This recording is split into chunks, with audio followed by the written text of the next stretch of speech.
அனைவருக்கும் வணக்கம். Post market report பார்க்கலாம். இன்ட்ராடே லெவல்ஸ் இது. நம்ம தினமும் இன்ட்ராடே அனலைஸில் ஒரு ஸ்ட்ரைக் ஏதோ ஒரு ஸ்ட்ரைக்கு சூஸ் பண்ணி கொடுவோம். அது எந்த ஸ்ட்ரைக்குன்னு இல்லை, எந்த ஸ்ட்ரைக்கில் வேணாலும் நம்மளால் கொடுக்க முடியுங்க. இதில் தான் கொடுக்கணும்னு கிடையாதுங்க. 300 கொடுக்கலாம், 400 கொடுக்கலாம், 100 கொடுக்கலாம், 24,000 கொடுக்கலாம், 500 கொடுக்கலாம். எனி ஸ்ட்ரைக்கில் நம்மளால் கொடுக்க முடியும். ஓகேங்களா? ஏன்னா மேக்ஸ் அந்தந்த ஸ்ட்ரைக்குக்கு அதுக்கு வேல்யூ வரும். ஓகேங்களா? அப்போ அதை வச்சு கால்குலேட் எடுத்து நம்ம கால்குலேட் பண்ணி கொடுப்போம். அதுதான் மேக்ஸ். நம்ம மேக்ஸ் தான். நம்ம நியூஸோ எதையுமே பார்க்க மாட்டோம். ஓகேங்களா? நியூஸ்லாம் நம்ம முழுமையாக பார்க்கறதே கிடையாது.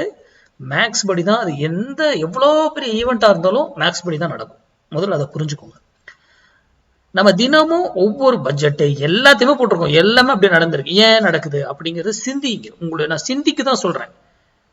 பங்குச்சந்தையில் 1000 பேர் 1000 சொல்லுவாங்க. ஒருத்தர் பேட்டர்ன், ஒருத்தர் ப்ரைஸ் ஆக்ஷன்வாங்க, ஒருத்தர் ஓப்பன் இன்ட்ரெஸ்ட்னுவாங்க, ஒருத்தர் எலியட் வேவுங்குவாங்க. அதெல்லாம் இன்வெஸ்ட்மெண்ட்டுக்கு, இன்ட்ராடேக்கு கிடையாது. ஆப்ஷன் பையருக்கு அது சரி வராது. முதல்ல அதை புரிஞ்சுக்கோங்க. மார்க்கெட்டுடைய சப்போர்ட் அண்ட் ரெசிஸ்டன்ஸை வச்சு தயவு செய்து ஆப்ஷன் பையிங் பண்ணாதீங்க. ஓகேங்களா? நான் ஆப்ஷன் பையிங்கிறது இன்ட்ராடேவோட முடிச்சிடணும்னு சொல்றேன். பொசிஷன் எடுக்கிறீங்கன்னாவே எடுக்கலாம். ஹைலி ரிஸ்க், 1000 மடங்கு ரிஸ்க், 1000% ரிஸ்க் தான் பொசிஷன் எடுக்கிறீங்கன்னா. ஓகேங்களா? அப்ப இன்ட்ராடேக்கு என்ன வழியோ அதை மட்டும் பிராக்டிஸ் பண்ணுங்க. அதை சார்ந்து படிங்க. உங்க பகுதியிலே யாராவது தெரிஞ்சவங்க சொல்லி கொடுத்து அங்கே போய் கத்துக்கோங்க.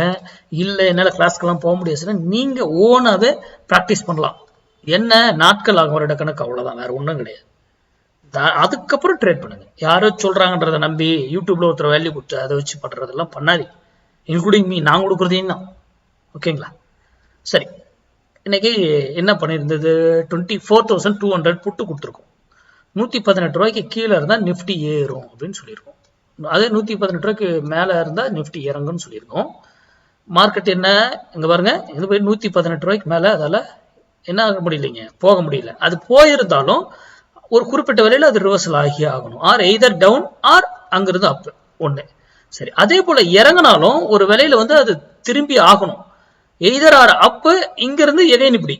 அப்போ இன்னைக்கு என்ன ஆயிடுச்சு? எகைனுங்கிறது திரும்பல, அப்படியே இங்கே திரும்பிட்டார். இதெல்லாம் மேக்ஸ், சட்டான் மேக்ஸ் கால்குலேஷன்ஸ்ல அங்கங்க அது எங்க திரும்பி, இந்த இடத்துலயா இல்லை எங்க அப்படிங்கிறதுலாம் வேல்யூஸ் வரும். அந்த வேல்யூஸ் தான் நான் இந்த வீடியோல கொடுக்கறது மார்க்கெட்னுடைய டைரக்ஷனுக்கு. அதுக்கு மட்டும்தான் இதை கொடுக்குறேன், வேற எதுக்குமே கிடையாது.